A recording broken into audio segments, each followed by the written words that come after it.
Welcome to Indian Astro Science. Indian Astro Science में आप सभी का स्वागत है। हेलो दोस्तों, स्वागत है आप सभी का।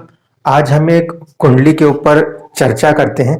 यहाँ पे जातक ने कहा कि मेरी जिंदगी भी तो पूरी पिक्चर ही बन सकती है, ऐसी ही मेरी कहानी है। तो मैंने कहा ठीक है, एक बार हम पहले एनालिसिस करेंगे, उसके बाद ही उनसे बात होगी कि कहाँ तक चीजें सही जा रही हैं, कहाँ तक चीजें गलत जा रही हैं। सबसे इम्पोर्टेंट चीज ये है कि अभी हेल्थ इश्यूज चल रहे हैं इनके, तो पहले उस चीज को क्लियर कर दूं कि उसका कारण क्या है। ऐसा ना सोचें कि जो लगन वो देख रहे हैं उसमें परेशानी दिख रही है, इस कारण से इनके साथ ऐसा हो रहा है। कई बार ऐसा होता है कि हम जो कुंडली बनाते हैं तो हमारा जो लगन है वो कहीं आगे पीछे शिफ्ट हो रहा होता है, इस कारण से हम दूसरे नंबर की कुंडलियों को भी अपनी कुंडलियां समझ बैठते हैं। ठीक है, तो इसलिए पहले उसको क्लियर करूंगा, फिर आराम से पूरी चीजों को डिटेल में चर्चा करेंगे, फिर आपको बाद में बताऊंगा प्रिडिक्शन कहाँ तक सही गई, कहाँ पर फेल्योर्स आए। चलिए शुरुआत करते हैं। ये कुंडली जो है ये 8 नंबर से शुरू होती थी, ना कि 9 नंबर से। ठीक है, अब देखिए सबसे पहले बात कर लेते हैं, अभी जो परिस्थिति चल रही है सीधे उस पर आ जाते हैं। आपके ऊपर शनि में राहु की अंतरदशा चल रही थी, तकरीबन 2018 या 19 के आसपास से ये चल रही है। तो इस कुंडली के अंदर देख लीजिए, शनि और राहु जो है वो डायरेक्टली फर्स्ट हाउस को इम्पैक्ट किए हुए हैं। ठीक है, जब यहाँ पे ये श्योरिटी हो कि यहाँ पे कोई ग्रह बैठा है और उसकी दशा अंतरदशा चलती हो, तो जरूर वो कहीं ना कहीं फर्स्ट हाउस में बैठने के कारण हेल्थ पर या पर्सनैलिटी पर असर डालेगा।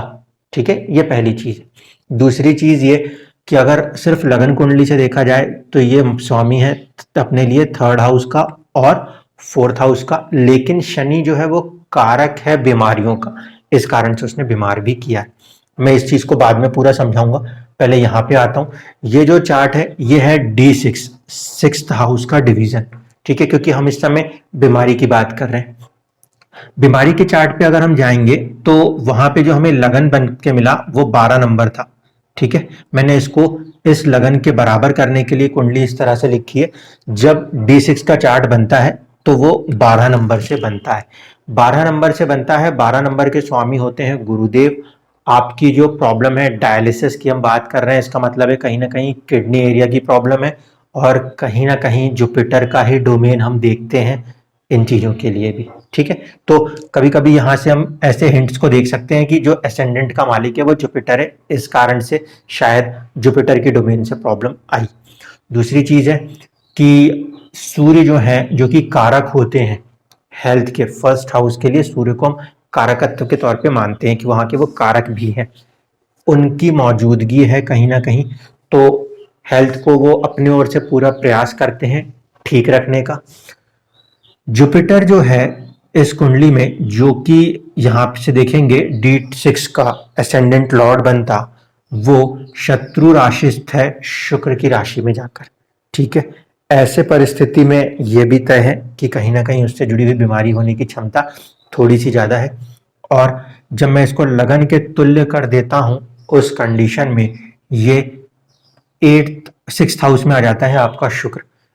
ठीक है, जब ये 6th हाउस में आता है तो थोड़ी सी चीजें ऐसी हो सकती हैं जिसमें कि शुक्र का कोई एक छोटा मोटा रोल रहा हो। अब बीमारी बहुत सारे तरीकों से हो सकती है। मेन कंडीशंस जो हम समझना चाहते हैं वो ये कि इस समय जिस ग्रह की दशा चल रही है उसको यहां से गिने तो 8वें घर में बैठा हुआ है, 1 2 3 4 5 6 7 और 8, और लगन के बराबर करके उसको देखें तो वो 12th हाउस में बैठा हुआ है। इस कारण से, क्योंकि बीमारी वाले चार्ट्स के अंदर D6 सिक्स्थ हाउस के डिवीजन के चार्ट के अंदर शनि ने 12th हाउस को पकड़ा हुआ है, जो कि हॉस्पिटल को दर्शाता है। इस कारण से रह रह के आपको या तो हॉस्पिटलाइज या फिर डायलिसिस वाली चीजों का सामना करना पड़ रहा है। ठीक है, ये यहाँ पे मेन रीजन है। ऐसा नहीं है कि आपकी लगन कुंडली 9 नंबर की है तो वाली चीजों को आप देखो, यही लगन कुंडली है, ये दशाओं के कारण ऐसा हो रहा है। शनि में अभी गुरु की दशा की तरफ हम बढ़ चले हैं। गुरु की दशा जो है वो कहीं ना कहीं आपको सपोर्ट करती है, क्योंकि नेचुरली फिफ्थ हाउस का लॉर्ड जो होता है वो बीमारियों को ठीक करने का प्रयास करता है। लेकिन गुरु की दूसरी राशि जो है वो मार्केश भाव की राशि है, इस कारण से हमें इन दो चार चीजों का सामना करना पड़ रहा है। तो यह है इस समय तात्कालिक स्थिति में जो आपको हेल्थ इश्यूज है उसका कारण। उसके लिए लगन कुंडली 8 नंबर ही है, वो 9 नंबर नहीं है। ये तो पहली चीज। अब मैं बात करता हूं आपके नवमांश और लगन कुंडली पे, और इसके बाद क्योंकि आपने कहा कि लाइफ में बहुत सारी चीजों में अनसर्टिनिटी थी, हम D5 पर भी चलेंगे। ठीक है, अब आ जाते हैं लगन कुंडली के ऊपर। लगन कुंडली जो है वो शुरू होती है 8 नंबर से। 8 नंबर में अगर हमें हेल्थ देखना हो तो हमें जिस ग्रह की जरूरत पड़ेगी वो होंगे मंगल देव। क्यों? क्योंकि 8 नंबर की राशि का जो स्वामित्व है वो किनके पास आता है? वो आता है मंगल के पास। मंगल जो है इस कुंडली में वो कहां पर जाके बैठे हैं? सबसे पहले अब इसको देखिए। इस कुंडली में मंगल जो है वो यहां पर आके बैठे हुए हैं। ठीक है, इस कारण से कहीं ना कहीं जो हेल्थ का लॉर्ड है, फर्स्ट हाउस का लॉर्ड, हेल्थ का लॉर्ड, वो शनि के अधीन है। ठीक है, और जब शनि की दशा चल रही है तब उसके ऊपर इम्पैक्ट देखने को मिल रहा है। इवन दो कि शनि यहाँ पे कोई भी ऐसे भाव को रूल नहीं करते जो कि बीमारी को दिखाते हो, लेकिन वो कारकत्व रखते हैं। एक चीज थी, दूसरी चीज थी D6 में, क्योंकि ये पोजीशन थी, इस कारण से ऐसा हो रहा था। अब लगन कुंडली में फिर से चलें और अब ये देखें कि इस हाउस के अंदर जो लगन मिला था वो 29 या 28 डिग्री के आसपास आ रहा था। ठीक है, ज्येष्ठा नक्षत्र था, बुध का नक्षत्र था। बुध का नक्षत्र होने के लिए जातक जो होगा उसका स्वभाव कैलकुलेटिव होगा, या फिर हम जैसे कहते हैं कि एक बच्चों जैसा नेचर होता है, सबके साथ घुलना मिलना चाहते हैं, सबके साथ हंस बैठ के काम करना चाहते हैं, ऐसा एक अच्छा नेचर के साथ चलना चाहते हैं। उसमें स्वामित्व जो है वो है बुध के पास। बुध जो है वो यहाँ पे बैठे हैं 9th हाउस के अंदर। 9th हाउस के अंदर बैठने के कारण संभावनाएं काफी ज्यादा होती हैं कि विदेश से किसी ना किसी तरीके से इंसान जुड़ ही जाता है। ठीक है, एक चीज ये। उसके बाद कि बुध जो है वो बैठे हैं चंद्रमा की राशि में जाकर, इसीलिए कई बार ऐसी सिचुएशनें भी बन सकती हैं कि बॉसेस के साथ बात बात पे मतभेद बना दे या फादर के साथ मतभेद बना दे। क्यों? क्योंकि बुध जो है वो चंद्रमा की राशि में बैठे हुए, और बुध चंद्रमा को अपने मित्र तो नहीं मानते। इस कारण से ये जरूर है कि दृष्टि भी है चंद्रमा की, भाव का स्वामी भाव को बचाने का प्रयास अवश्य करेगा, लेकिन फिर भी थोड़े बहुत चुनौतियां कहीं ना कहीं बनती दिखेंगी। सूर्य जो है वो इस कुंडली में कहाँ के लॉर्ड से हो रहे हैं? वो हो रहे हैं 10th हाउस के लॉर्ड, और वो भी कहीं ना कहीं 9th से कनेक्टेड है, तो आप विदेश से भी जुड़ पाए। हम D10 के चार्ट में भी चलेंगे, वहां पे हम और ज्यादा चीजों को देखेंगे कि उसमें कैसे हो रहा था प्रोफेशन के अंदर। अभी हम ऊपरी तौर पे देख रहे हैं तो कहीं ना कहीं हम ये कह पा रहे हैं कि एक अच्छे योग की तरफ चीजें मूव हो रही हैं, क्योंकि 9th हाउस के अंदर सबकॉन्शियस माइंड भी बैठा है और सूर्य का सपोर्ट है। इस कारण से आप अपने काम वाली जिंदगी में ज्यादा ही इंपॉर्टेंट अपने आप को महसूस करोगे, या वहीं पे सबसे ज्यादा अपना समय आप दोगे, क्योंकि आपकी जो सबकॉन्शियस माइंड है वो किस्मत के सहारे ही सही आपके 10th हाउस के लॉर्ड के साथ जुड़ी हुई है। कुछ हद तक ये कनेक्शन फादर के साथ भी क्लोज कॉम्बिनेशंस को दिखाने का प्रयास करेगा, लेकिन वही बात है, बुध क्योंकि चंद्रमा की राशि में है तो कहीं ना कहीं संघर्ष भी लगा सकता है।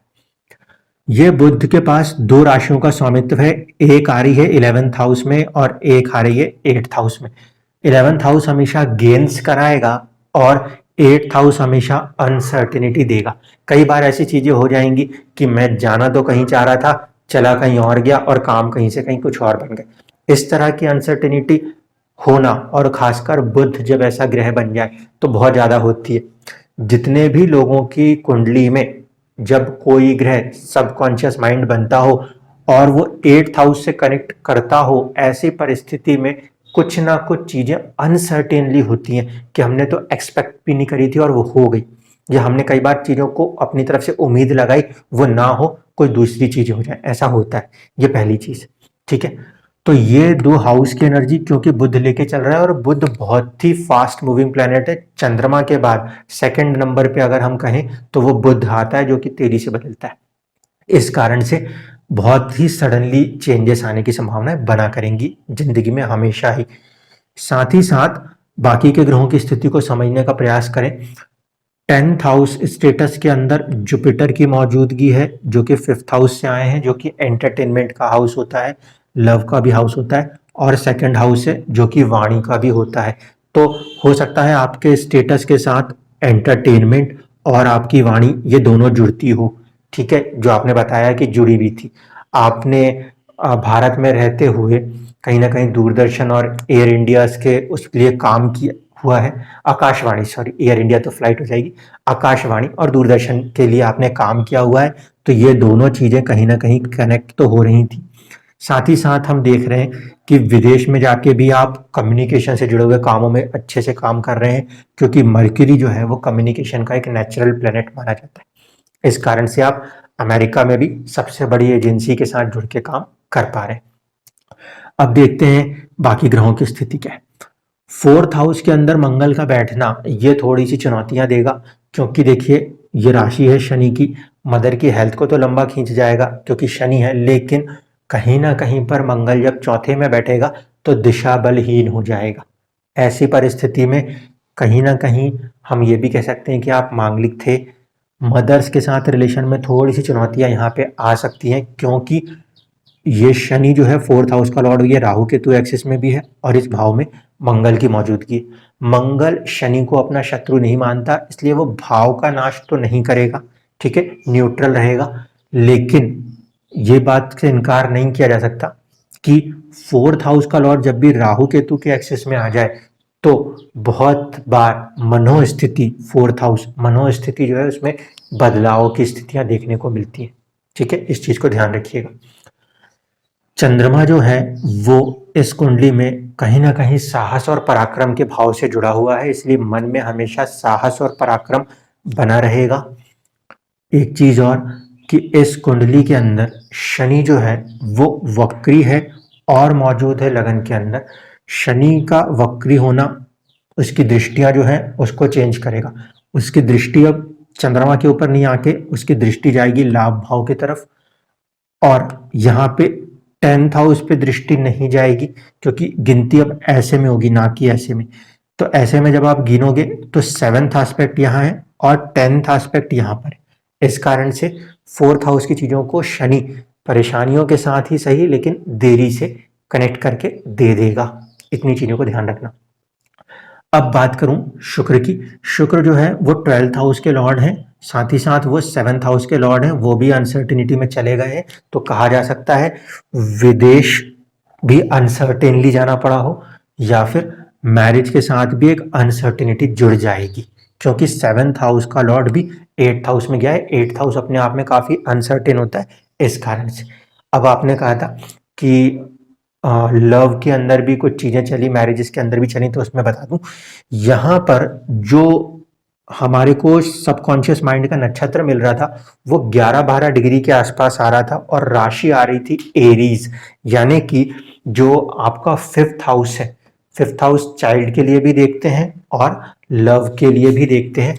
उसका जो लॉर्ड बन रहा था यहाँ पे मिड पॉइंट पे वो बन रहा है केतु, ये मौजूद है आपका 7th हाउस के साथ, ठीक है। अब केतु जो है वो तो कार्मिक डेप्थ का प्लेनेट है, तो केतु अगर कहीं चीज से कनेक्ट करे तो वहां पे आप ये मान के चलिए कि वो चीजें इतनी आसानी से ना तो मिलने देगा ना इतनी आसानी से छूटने देगा, क्योंकि उस चीज को उसे पास्ट बर्थ से कनेक्ट करा के चलाना है। तो यहाँ पर भी यही हो रहा था। लव मैरिज या लव की कंडीशन के लिए जब हम चार्ट्स को देखते हैं तो यहाँ पे देखिए 5th हाउस का लॉर्ड जुपिटर जो है वो इससे षडाष्टक है, ठीक है। ऐसी स्थिति में कई बार चुनौतियां लगा देगा, क्यों? क्योंकि अपने से 6-8 के संबंध को बना रहा है, शत्रुता बना रहा है। दूसरी चीज है कि यहाँ का मिड पॉइंट लॉर्ड होके केतु आया है और केतु जो है वो 7th हाउस में कनेक्ट हो गया, ठीक है। केतु 7th हाउस में कनेक्ट हुआ मतलब 5th हाउस का एक कनेक्शन 7th हाउस से जो लव मैरिज की तरफ इशारा करता है। लेकिन अब इस केतु के ऊपर की स्थिति को समझिए, इस केतु के ऊपर शनि, राहु राहु की दृष्टि को तो हम फिर भी नहीं मानेंगे क्योंकि दोनों बराबर करके एक दूसरे को न्यूट्रल कर देंगे। शनि की दृष्टि इस पे रहेगी और मंगल की चौथी दृष्टि इसके ऊपर रहने वाली। ये दोनों ही चीजें इस बात को बताती हैं कि जब भी लव के अंदर आप एंटर करे होंगे तो मैरिज को कराने के लिए भी काफी चुनौतियों का सामना करना पड़ा होगा। दो पृथकतावादी ग्रहों का उस पर दबाव रहा होगा। इतनी आसानी से चीजें बन जाए ये कहना मुश्किल है। इवन की करनी है कि नहीं करनी, इसमें भी सर्टेनिटी और अनसर्टेनिटी की सिचुएशंस बन सकती है। वो मैं आपको D5 से बताऊंगा। अभी हम चलेंगे नवमांश की तरफ। यहाँ पे मेरा कंसर्न ये है कि फिफ्थ हाउस की जो आत्मा है, यानी कि जो लव हाउस की आत्मा है, उसके ऊपर दो पापी ग्रहों का आस्पेक्ट होने के कारण एक कहीं ना कहीं हाँ और ना की मनोस्थिति बनती। कोई भी पॉजिटिव प्लैनेट की इसके ऊपर आस्पेक्ट नहीं थी। नवमांश जो आपका बनता है, नवमांश आपका बनता है 12 नंबर से, क्योंकि ये डिग्री को हम देखेंगे तो ये 9th अंशा है। 9th अंशा मतलब हायर लर्निंग, हायर नॉलेजेस की तरफ होते हुए कहीं ना कहीं ये अंशा मिला है। यहाँ पे आपका जो नवमांश है उसके अंदर राहु केतु को आप ध्यान से देखो। केतु जो कि लगन कुंडली में कहीं ना कहीं फिफ्थ हाउस का आत्मा बन रही थी, वो किस्मत के अंदर संघर्ष छठे घर के साथ कनेक्ट हो रही थी। इस कारण से अगर लव होता भी है और लव मैरिज की तरफ भी जाना पड़ेगा तो बहुत सारी चुनौतियों के साथ जाना पड़ेगा। कईयों के साथ दुश्मनियां भी होने की संभावनाएं बन सकती है। ठीक है, इसके बाद यहाँ पे आप देखो कि मर्क्यूरी जो है, जो कि आपके लिए सोचने का ढंग है, वो 12th से कनेक्ट हुआ है और 12th के मालिक के साथ कनेक्ट हुआ है।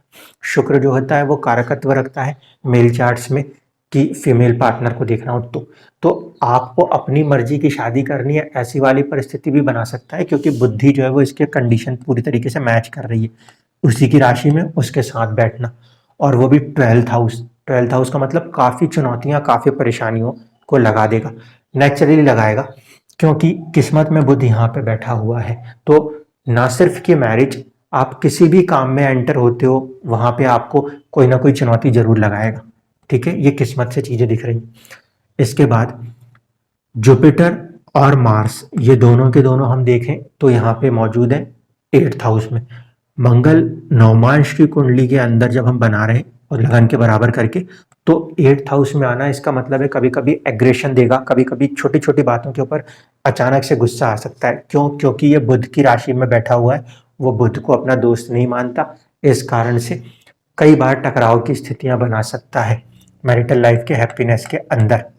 ठीक है, गुरु भी बुध को अपना दोस्त नहीं मानता, इसलिए आफ्टर मैरिज जो है मैरिटल लाइफ हैप्पीनेस के अंदर किस्मत यहाँ पे भी कहीं ना कहीं संघर्ष दिखा सकती है। ये दोनों ही चीजें यहाँ पे इम्पैक्ट कर रही हैं। अब ये आपके प्रोफेशन रीजन्स पे भी हो सकता है या फिर हमारे विजडम्स के कारण भी हो सकता है। जुपिटर उसका कारक होता है। लगन कुंडली और नवमांश कुंडली में कोई भी ग्रह श्रापित नहीं था, ठीक है, इसलिए कोई परेशानी की जरूरत नहीं थी। शनि जो है नवमांश की कुंडली में, ये चंद्रमा की राशि में आके बैठे हुए हैं। ठीक है, शनि का चंद्रमा की राशि में आके बैठना और कहीं ना कहीं किस्मत के साथ कनेक्ट करना हम यहाँ पे अच्छा मानेंगे, क्योंकि हेल्थ को ये थोड़ा सा सपोर्ट कर जाएगा 9th हाउस में शनि आकर, क्योंकि वो कारकत्व रखता है बीमारियों का भी, तो कहीं ना कहीं हेल्थ को ठीक करने में 9th हाउस और 5th हाउस एक रोल अपना रखते हैं। इस कारण से ये ठीक है। सूर्य जो है वो लाभ भाव में मौजूद है, इस कारण से किस्मत के द्वारा आपको सरकार से भी फायदा हुआ, सरकारी नौकरी में भी आप थे, और आप किसी भी जॉब स्टेटस में जाओगे किस्मत आपको वहां पे सपोर्ट जरूर करेगी। इतनी चीजें आपका नवमांश ऊपर ऊपर से बताता था।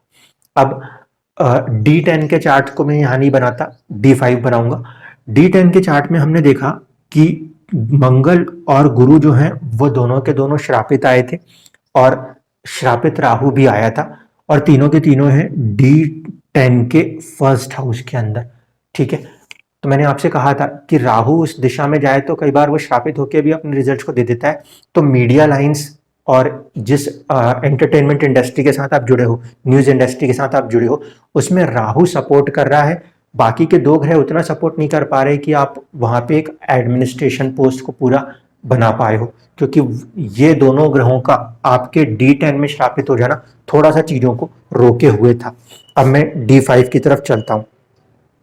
आपका जो D5 है, यानी कि 5th हाउस के कुंडली का अगर हम डिवीजन देखें तो सेम लगन बनता है, 8 नंबर से ही बनता है यहाँ पर। यहाँ पे आप देखो तो जो पंचम भाव है उसके अंदर राहु केतु एक साथ ही हो जाते हैं। बहुत सारे चार्ट्स के अंदर कुछ ही चार्ट्स हैं जिसमें कि राहु और केतु आमने सामने होते हैं, बाकी अंदर जब डिविजनल चार्ट्स बनते हैं तो राहु केतु एक साथ आ जाया करते हैं।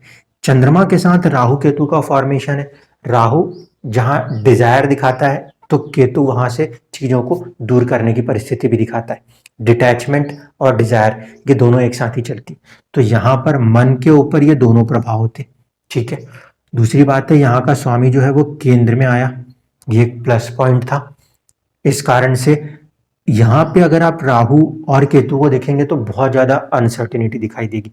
अचानक अचानक चीजें हो रही होंगी, आज अपन ये करने गए कल को कुछ और हो गया। कई बार कोई बात बन रही है तो कभी किसी की तबीयत खराब हो रही है, कभी कोई चीज नहीं चाह रहे तो भी अचानक से बन जा रही है। ऐसी कई सारी चुनौतियां जो है वो यहाँ पे देखने को मिल सकती है, क्योंकि अनसर्टेनिटी में एक तो मर्क्यूरी अपने साथ चल रहा है, दूसरी बात है यहाँ पर 5th हाउस के साथ भी बहुत ज्यादा अनसर्टेनिटी है। इसी का एक रीजन जो है वो चाइल्ड के ऊपर भी आया है। ये केतु का फैक्टर जो है उनको काफी आध्यात्मिक बना के लेकर आया। जो आप मानते हो कि जो आपका बेटा है वो काफी आध्यात्मिक पॉइंट से जुड़ा हुआ है, तो कहीं ना कहीं उसमें ये एक रोल ये भी है। ठीक है, दूसरी चीज यहाँ पे देखिए शुक्र जो है वो मंगल की राशि में और मंगल जो है वो शुक्र की राशि में, राशि परिवर्तन जैसी स्थिति है। और जब कभी भी लव और अट्रैक्शन होता है तो उसके लिए मार्स पैशन और साथ साथ Venus for the male chart Venus की जरूरत जरूर होती है देखने को। तो यहाँ पे ये कॉम्बिनेशन मौजूद है, इस कारण से आपके अंदर एक पैशन है, क्रिएटिविटी भी होगी। क्यों? क्योंकि ये 5th हाउस का चार्ट बन रहा है ना, तो 5th हाउस में हम क्रिएटिविटी भी देखते हैं। तो वीनस और मार्स का ये जो एक्सचेंज है, इनका आपस का जो एक लिंक बन रहा है वो आपको क्रिएटिविटी भी दे रहा है। फिर शनि को देखिए जो कि 7th हाउस में आके बैठा हुआ है। 7th हाउस के अंदर शनि जो है हमेशा दिशा बली होता है। ठीक है, दिशा बली होने के कारण वो अपने रिजल्ट्स को अच्छे से कर सकता है। ओवरऑल अगर हम बात करें तो यहाँ पे शनि का बैठ जाना करेगा क्या, इसकी 3rd एस्पेक्ट डाल देगा आपके इस पर्टिकुलर 5th हाउस के ऊपर, तीसरी दृष्टि।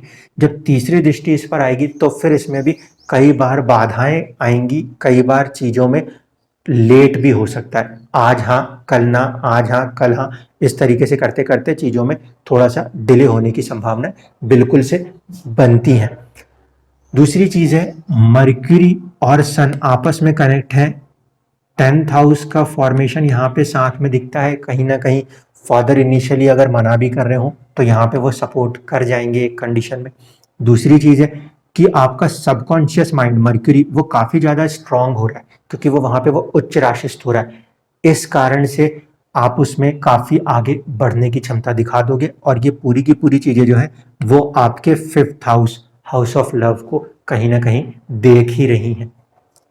इस लगन को अगर ध्यान से देखें तो इस लगन के ऊपर राहु केतु का एस्पेक्ट कंसीडर होगा।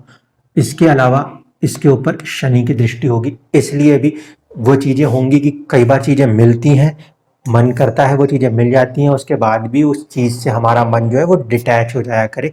ये होने की संभावना आपके D5 के चार्ट में बिल्कुल बनी हुई है। इस कारण से लव लाइफ हो, मैरिज लाइफ हो, या बाकी की जो लाइफ की इवेंट्स हैं उसमें भी काफ़ी ज़्यादा अनसर्टेनिटीज़ जो रही हैं, उसका एक सबसे इम्पॉर्टेंट कारण है वो ये कि मर्क्यूरी का 8th हाउस का लॉर्ड होना, और मर्क्यूरी बहुत ही ज़्यादा चंचल प्लैनेट है। तो वो बहुत जल्दी बच्चों जैसी चीज़ें होती हैं कि उसको कोई चीज़ मिली, उसका मन भरा, फिर उससे हटा, फिर वो दूसरे चीज़ की तरफ गया। ऐसा नेचर कई बार आपको अपनी ज़िंदगी में कई सारी चीज़ों को लेकर देखने को मिला होगा। ये था आपके कुंडली का विश्लेषण, जो आप चाह रहे थे कि लाइफ के अंदर जो अनसर्टेन इवेंट्स हैं उसके बारे में हम कुछ परतों को खोलें, तो यहाँ पे ये उनके रीजंस बने हुए थे। आशा है कि काफ़ी कुछ चीज़ों के जवाब मिल गए होंगे, बाकी तो मैं आपसे पता करके बाकी व्यूअर्स को बता ही दूंगा। धन्यवाद।